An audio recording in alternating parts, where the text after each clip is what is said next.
الحمد لله وكفى وسلام على عباده الذين اصطفى. أما بعد، فأعوذ بالله من الشيطان الرجيم. بسم الله الرحمن الرحيم. قل هو الله أحد الله الصمد لم يلد ولم يولد ولم يكن له كفوا أحد. وقال رسول الله صلى الله عليه وسلم: تعديل سورة الإخلاص ثلث القرآن. صدق الله المولانا العظيم وصدق رسوله النبي الكريم، ونحن على ذلك من الشاهدين والشاكرين، والحمد لله رب العالمين.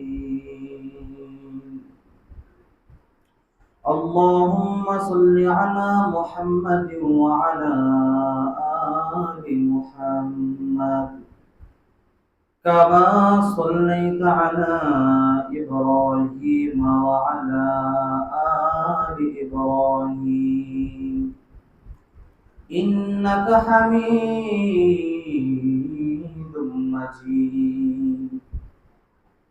اللهم بارك على محمد وعلى آل محمد كما باركت على إبراهيم وعلى آل إبراهيم إنك حميد مجيد. بلغ العلا بكماله كشف الدجى بجماله حسنت جميع خصاله.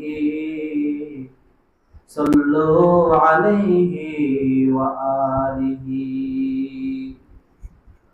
نور محمد کملی والا نیرے دنیائی.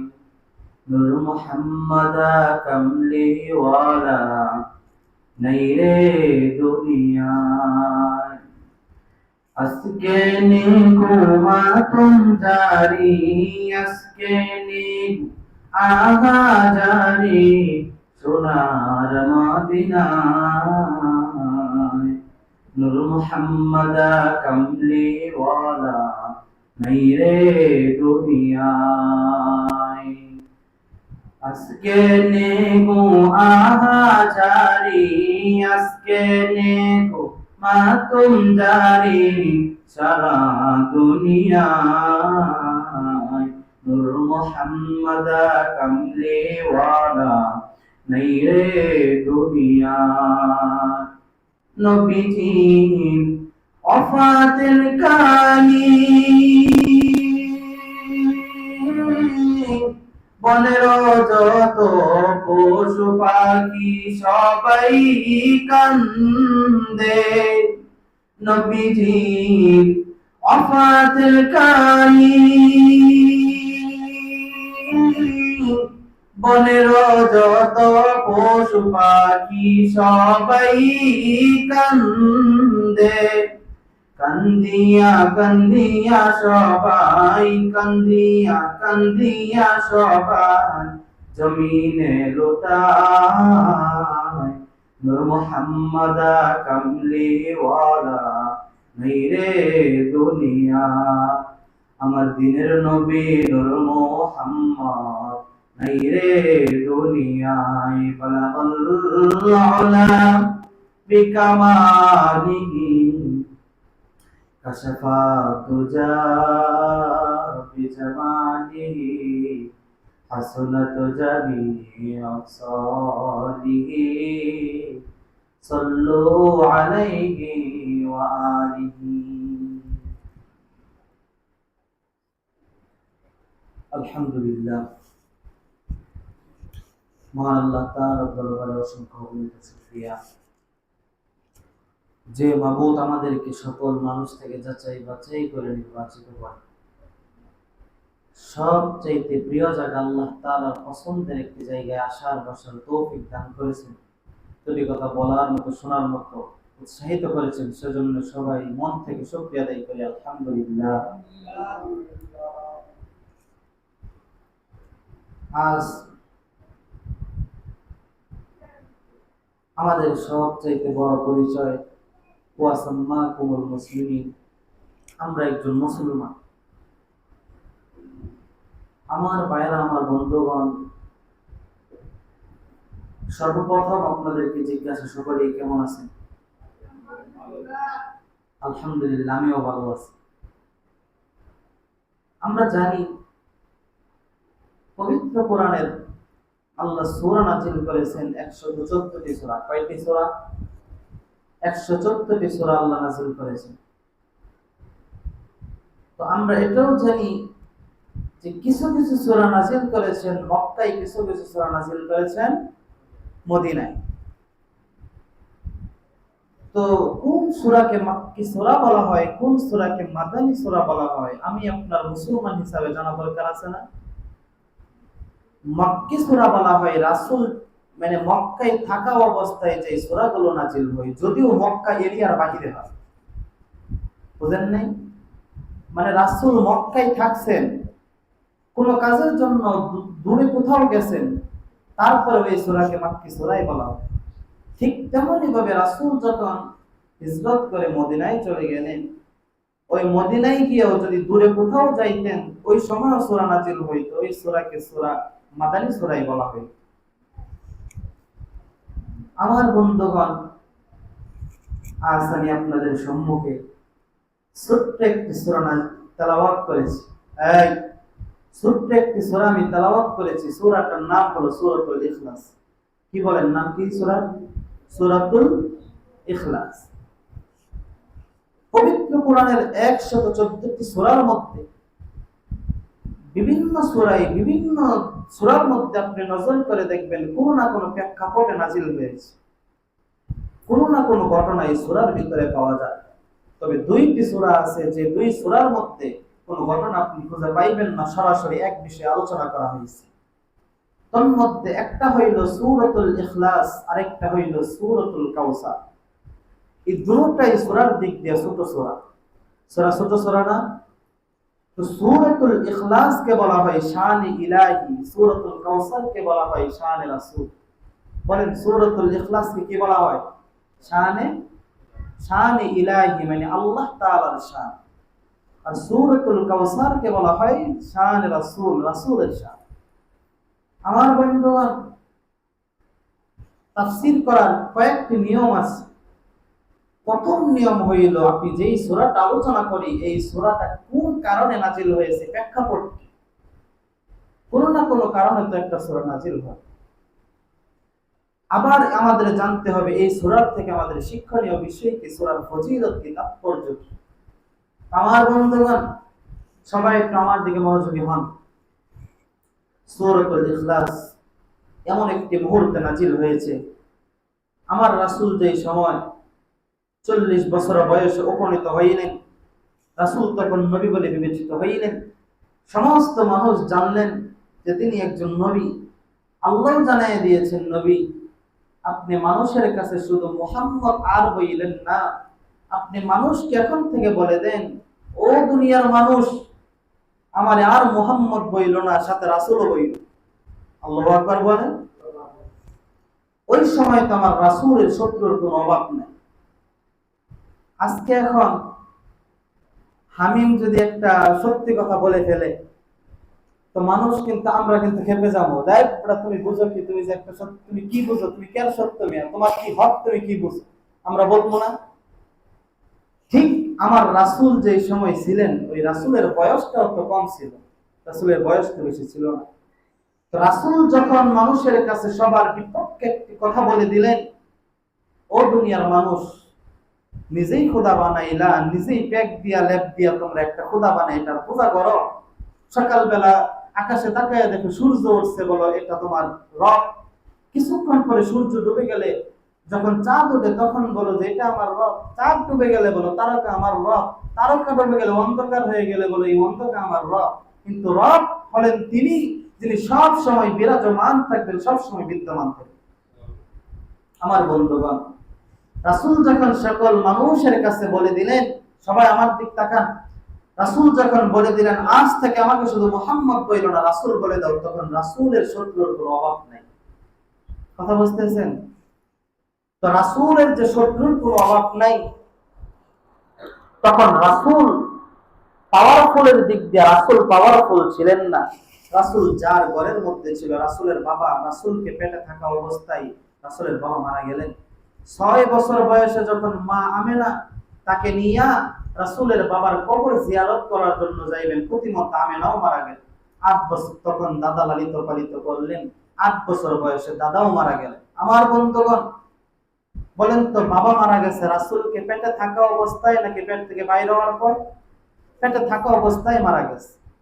আস্তে আস্তে আস্তে আস্তে আমার রাসূলকে যখন সকাল বিকাল বেলা যখন আবু ছেলে মেলে এরা খেলাধুলা করে, আমার রাসূলও খেলাধুলা করে। মা আমেনা চিন্তা করে, দেখেন হাই রে, আমার ছেলেটার তো বাবা নাই, আমার ছেলেটার তো কোনো আপনজন নাই, কি আমার ছেলেকে আদর করবে, যাই তো আমি গিয়া দেখি আমার ছেলে কি করে।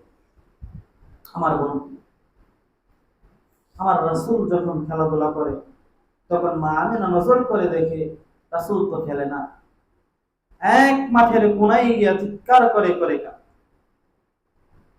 আমার বন্ধু দেখেন, এক ফোঁটা চোখের পানি, ইমানের বয়ান শুরু করে আমার রাসূল কাঁদে। মা আমেনা গিয়ে হাত জড়ায়া ধরা বলে, বাবা তুমি কি জন্য বাবা কাঁদো?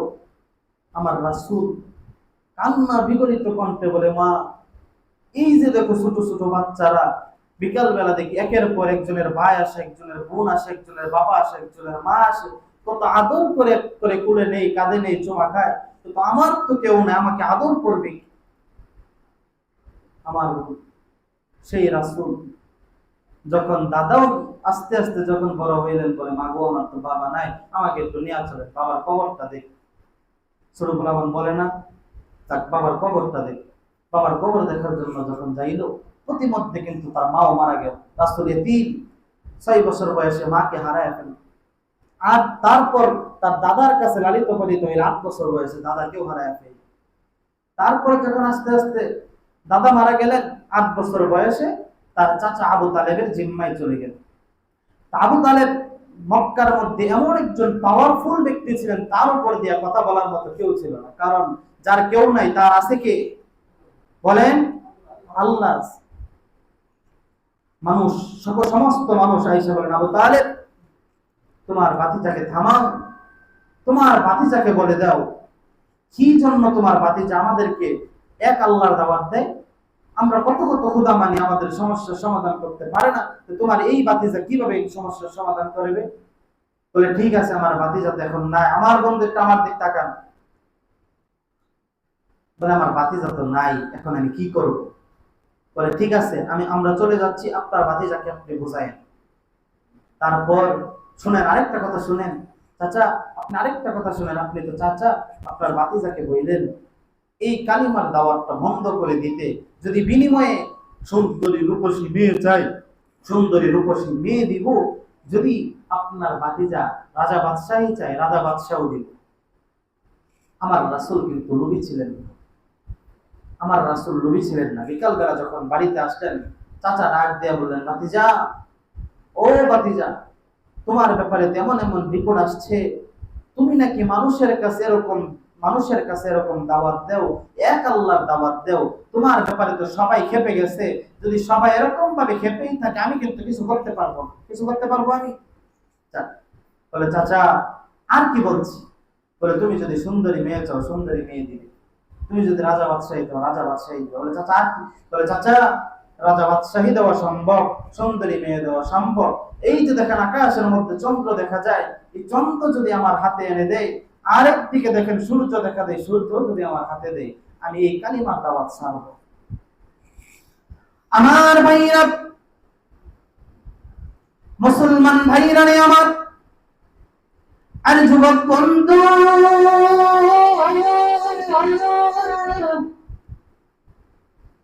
একটু মনটা দিয়া শুনবেন। আমার দিনের নবী নূর মুহাম্মদ মানুষের কাছে কাছে যখন এক আল্লাহর দাওয়াত পৌঁছায় দেয়, সমস্ত মানুষ খেপে গেল। কিন্তু আমার রাসূল যার কাছে লালিত পালিত হইতে লাগলো, সে কিন্তু সাধারণ মানুষ ছিল না। মক্কার মধ্যে সবচেয়ে পাওয়ারফুল মানুষ আবু তালেব। আবু তালেবের ঘরে লালিত পালিত হওয়া শুরু করলো। আমার ভাইরা মুসলমান বন্ধুগণ, আবু তালেবের কাছে সমস্ত মানুষকে বেগে আইসা বলল, চাচা গো, আপনার ভাতিজাকে বোঝান যে এইভাবে এক আল্লাহর দাওয়াত দেয়।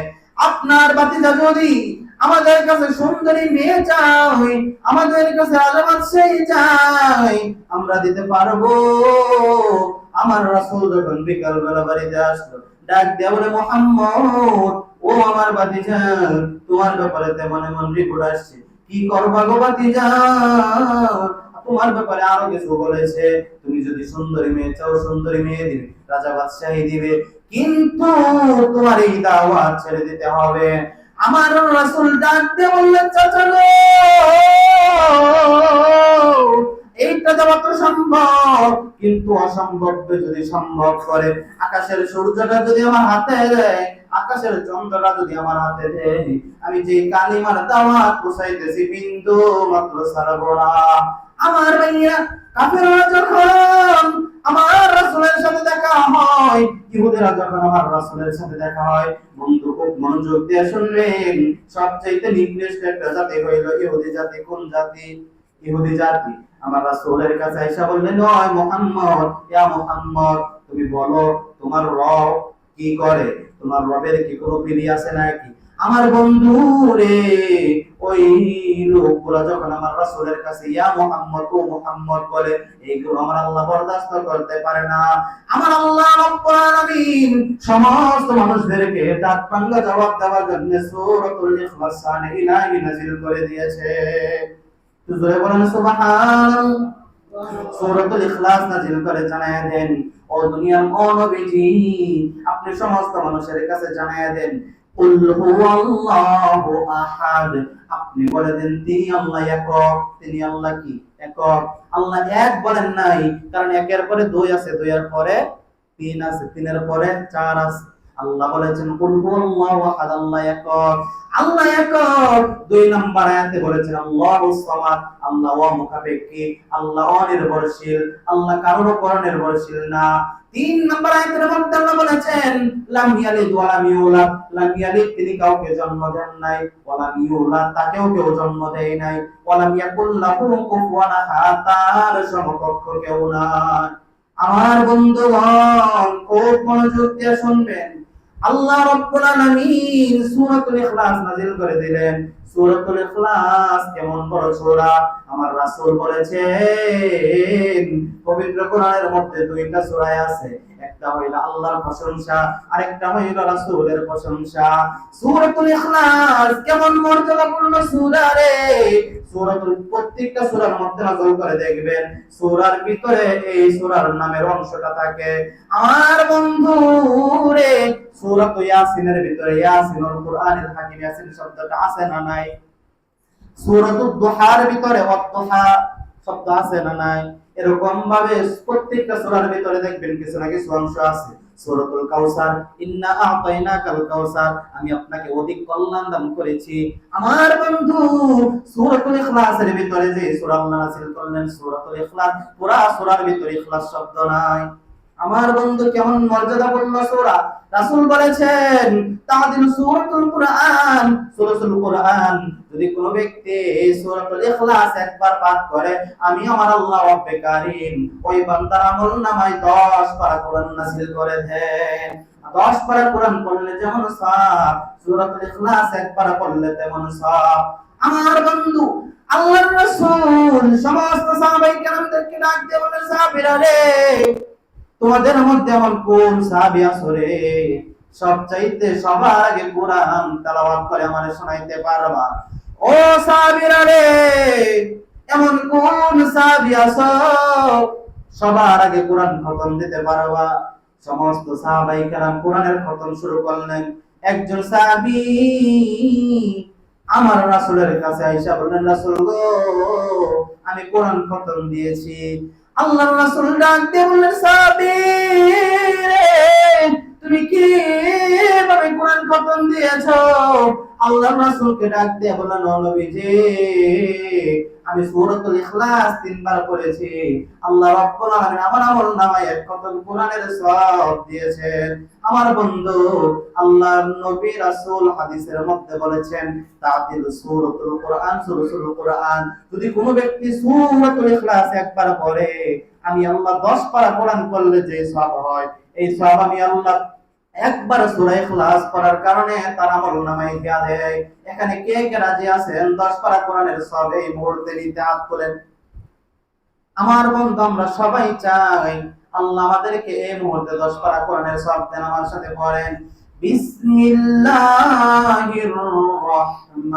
রহমানির রহিম, কুল হুয়াল্লাহু আহাদ, আল্লাহুস সামাদ, লাম ইয়ালিদ ওয়া লাম ইউলাদ ওয়া লাম ইয়াকুল লাহু কুফুয়ান আহাদ।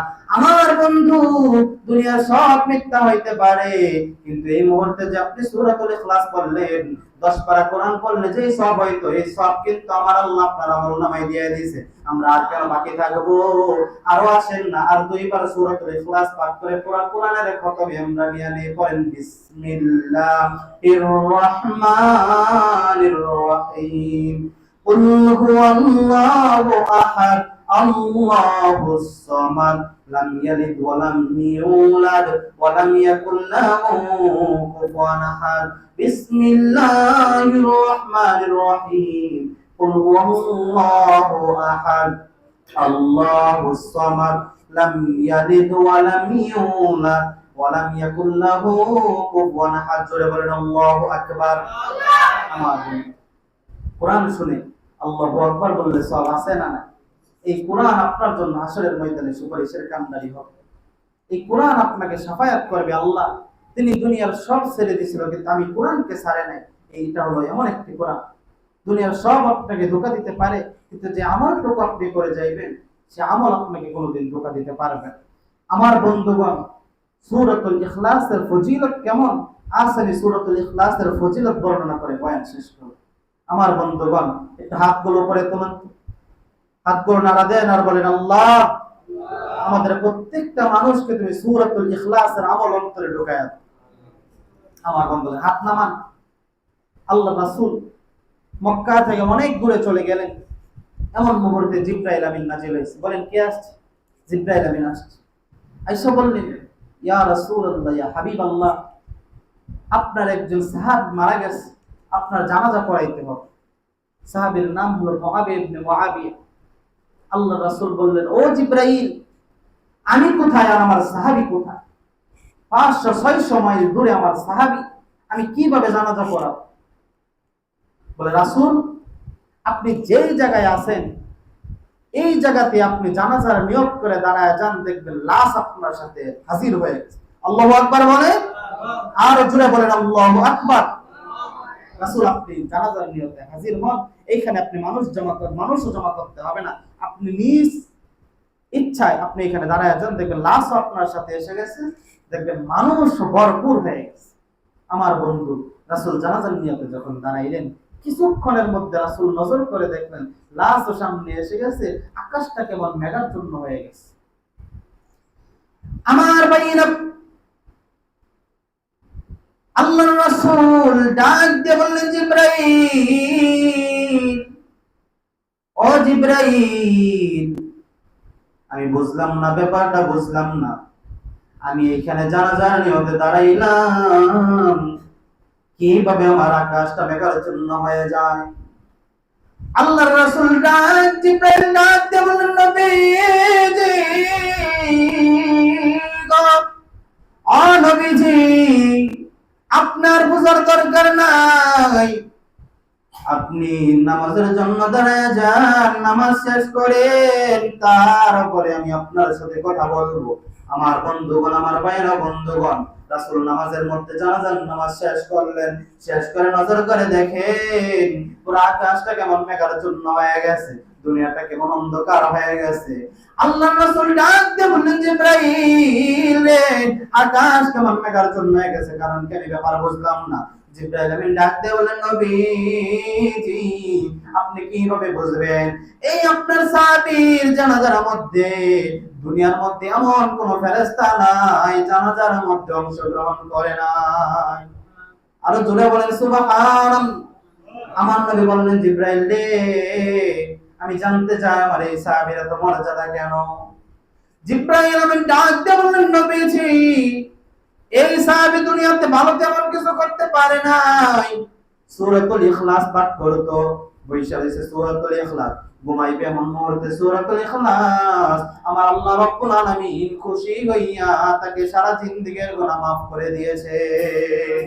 আমার ভাইরা, জিবরাইল আমিন নবীজিকে বললেন, নবীজি আমি আপনার সাথে স্পেশাল কিছু কথা বলবো। নবীজি গো, আমি আপনার সাথে স্পেশাল কিছু কথা বলবো, আপনি কি শুনবেন? বলে, জিবরাইল রে, তুমি কিভাবে বলো, তোমার কথা আমি শুনবো না, তোমার কথা শোনার জন্য আমি পাগল। জিবরাইল আমিন ডাক দিয়ে বললেন, নবীজি গো, এখন আপনি আপনার কাজ করেন, তারপরে আমি আপনার সাথে কথা বলবো, আপনি এখন ব্যস্ত আছেন। আল্লাহর রাসূল ডাক দিয়ে বললেন, জিবরাইল রে, আমি ব্যস্ত আছি, তোমাকে কে বলেছে? তুমি আমার কাছে কি বলবা বলো।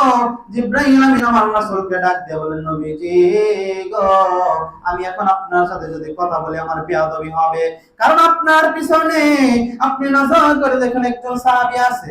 আল্লাহর রাসূল ডাক দিয়ে বললেন, জিবরাইল রে, এই সাহাবীটার নাম কি? বলে, সাহাবীর নাম হলো আবু যর গিফারি। আবু যর গিফারিকে তুমি কিভাবে চিনো? আল্লাহর রাসূল ডাক দিয়ে বললেন, জিবরাইল তুমি কিভাবে আমার আবু যর গিফারিকে চিনো? আমার বন্ধু। জিবরাইল আমিন ডাক দিয়ে বললেন, নবীজি গো, আবু যর গিফারিকে আমি কেন চিনবো? নবীজি গো, আপনি জানেন না এই আবু যর গিফারির এত দাম, এই আবু যর গিফারির এত দাম, আসমানের মধ্যে যত ফেরেশতারা আছে আমার আল্লাহর সাথে আবু যর গিফারির প্রশংসা করে। লা ইলাহা ইল্লাল্লাহ, সবাই লা ইলাহা মোহাব্বতে লা ইলাহা ইল্লাল্লাহ, লা ইলাহা, জোরে লা ইলাহা, দিল বলে লা ইলাহা ইল্লাল্লাহ, লা ইলাহা, লা ইলাহা। আল্লাহ আল্লাহ বল বান্দা, আল্লাহ আল্লাহ বল। আল্লাহর দিদার পেতে হলে, আল্লাহর দর্শন নিতে হলে মনের দরজা আগে খোল। আল্লাহ আল্লাহ বল বান্দা, আল্লাহ আল্লাহ বল। লা ইলাহা, জোরে লা ইলাহা ইল্লাল্লাহ, লা ইলাহা, মোহাব্বতে লা ইলাহা।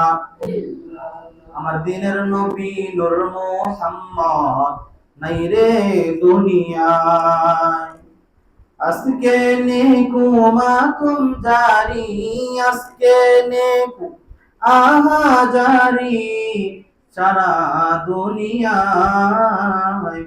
নূর মুহাম্মদ কামলি ওয়ালা নাই রে দুনিয়ায়, বলেন না, নূর মুহাম্মদ কামলি ওয়ালা নাই রে দুনিয়ায়। নবীজি ওফাতের কালি বনের যত পশু পাখি সবাই কান্দে।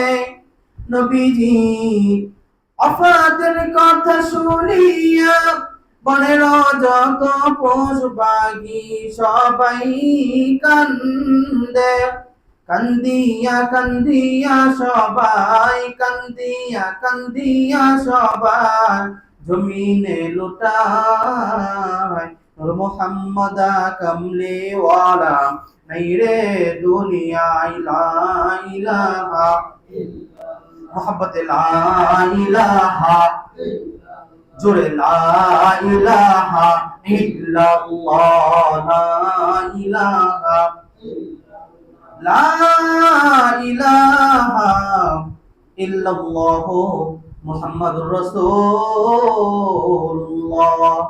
আমার ভাইয়ের, আমার বন্ধুগণ, মন চাইতেছে বন্ধুগণের সারাদিন যেন বয়ান শুনেন, কিন্তু আমি তো পারবো না, আপনারাও তো পারবেন না। কিছুক্ষণের মধ্যে বয়ান শেষ করে বিদায় নিয়ে চলে যাব। তবে বন্ধুরে, আপনাদের মনোযোগ, আমার দৃষ্টি আকর্ষণ, বন্ধুরে, আমার মন সাক্ষী দেয়, আমি যদি আপনাদেরকে এরকম ভাবে আরো কয়েক ঘন্টা বয়ান শুনে আপনারা কেউ বিরক্ত হবেন না। তবে বন্ধু রে, আজ আমি আপনাদের সম্মুখে ছোট্ট একটি সূরা পাঠ করেছি, সূরাতুল ইখলাস। শুরুতেই বলেছিলাম কোরআনের মধ্যে দুইটি সূরা আছে, একটি আল্লাহর প্রশংসা, দুই নাম্বার নবীর প্রশংসা। সূরাতুল ইখলাসকে বলা হয় শান ইলাহি, সূরাতুল কাউসারকে বলা হয় শান রাসূল। আমার বন্ধু রে, সূরাতুল ইখলাস শান ইলাহি, শুধুমাত্র আল্লাহর পরিচয়। আল্লাহ কাফেরদেরকে জবাব দিতে গিয়া বললেন, আল্লাহ কাউকে জন্ম দেয় নাই, কারো কাছ থেকে জন্ম নেয় নাই। আপনি সবাইকে বলে দেন আমার আল্লাহ হইল একক, কারণ একের পরে দুই আছে, দুইয়ের পরে তিন আছে, তিনের পরে চার আছে। এই জন্য আমার আল্লাহ বলেন নাই আল্লাহ এক, আল্লাহ বলেছেন আল্লাহ একক। আমার বন্ধু, আল্লাহ এই সূরা পড়ার কারণে কেমন মর্যাদা বাড়ায় দিলেন। জিবরাইল আমিন বললেন, নবীজি আপনি আগে আপনার এই সাহাবীকে সময় দেন, তারপরে আমি আপনার সাথে কথা বলবো। আমার বন্ধু রে, বুঝতে সমস্যা হচ্ছে, আমি বুঝতেছি। আকাশ থেকে জিবরাইল আমিন নাজিল হয়। ও বন্ধু, যে ফেরেশতা সব সময় আকাশের উপরে থাকে, ওই ফেরেশতা দুনিয়ার মধ্যে আইসা বইসা থাইকা আবু যর গিফারীকে সময় দেওয়ার জন্য নবীজিকে আরজ করে। আমার বন্ধু, আল্লাহর নবী ডাক দিয়ে বললেন, আল্লাহর নবী ডাক দিয়ে বললেন, জিবরাইল তুমি কে জন্য আবু যর গিফারীকে তো দাম দিতেছ? আর জিবরাইল ডাক দিয়ে বললেন, নবী গো, এই আবু যর গিফারীকে আমি দাম দেই না, স্বয়ং আমার আল্লাহ ফেরেশতাদের সঙ্গে আবু যর গিফারীর আলোচনা করে। তো বলেন না সুবহানাল্লাহ, আরো জোরে বলেন সুবহানাল্লাহ।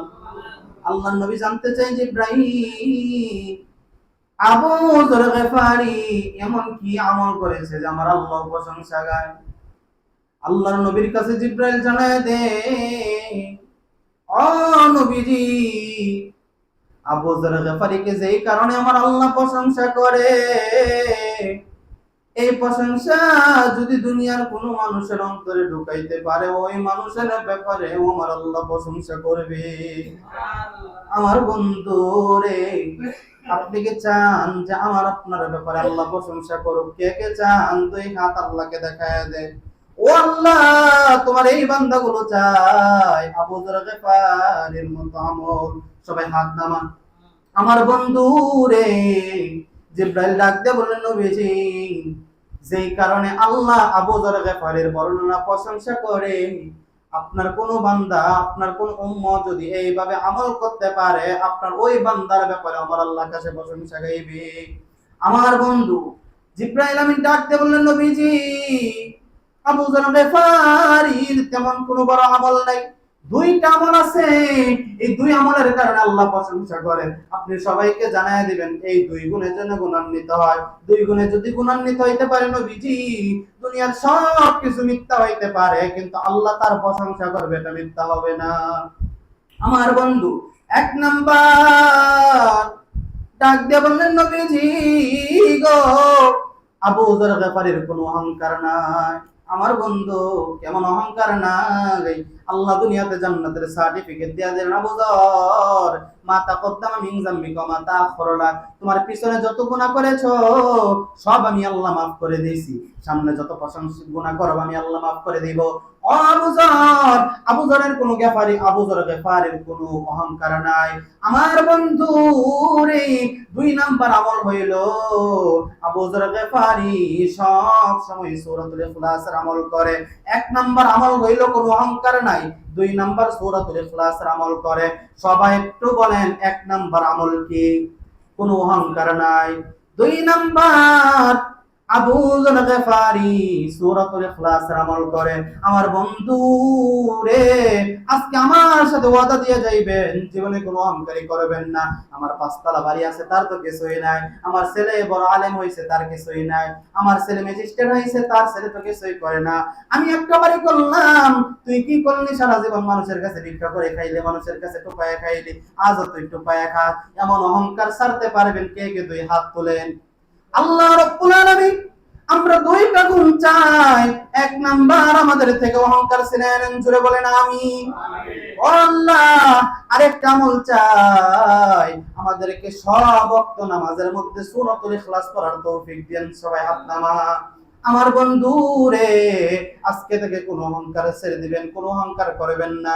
2 নাম্বার যত ওয়াক্ত নামাজ পড়বেন কমপক্ষে সূরাতুল ইখলাস দিয়ে ওয়াক্ত নামাজ পড়বেন। এই 2 গুণে যদি গুণান্বিত হইতে পারেন, আপনি বিশ্বাস করেন আপনি দুনিয়ার মধ্যে যত অবহেলিত মানুষই হন, আপনাকে মানুষ যতই ঘৃণা করুক, আমার আল্লাহ কিন্তু ফেরেশতাদের সঙ্গে প্রশংসা করবে। আমার ভাই কষ্ট দিলাম, বিরক্ত হইছেন? আল্লাহ তুমি আমার প্রত্যেকটা ভাইকে ধৈর্য ধারণ করার তৌফিক দাও। সকলকে আল্লাহ তুমি আবু যর গিফারির আল্লাহ গুণগুলো সবার ভিতরে ঢুকায়া দাও। আল্লাহ আমরা চাই আজকে থেকে তুমি আমাদেরকে নিয়ে আকাশের মধ্যে প্রশংসা গাইও। সবাই বলেন আমিন। আখির দাওয়ানা আলহামদুলিল্লাহি রাব্বিল আলামিন। তারা সুন্নাত করেন কবুল জুমা চারাকাত সুন্নাত।